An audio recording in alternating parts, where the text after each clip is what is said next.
Chapter 5. Animals in Danger.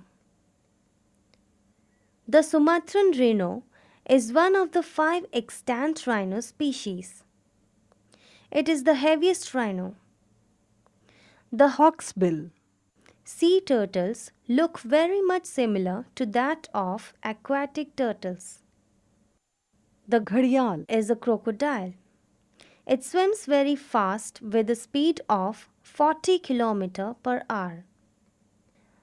The Asiatic lion is usually found in the Gir forests of Gujarat in India. The woolly flying squirrel is the most massive gliding animal.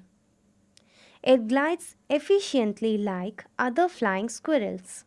Fact: depending entirely on the water temperature, the hawksbill turtle's shell fairly changes its colors.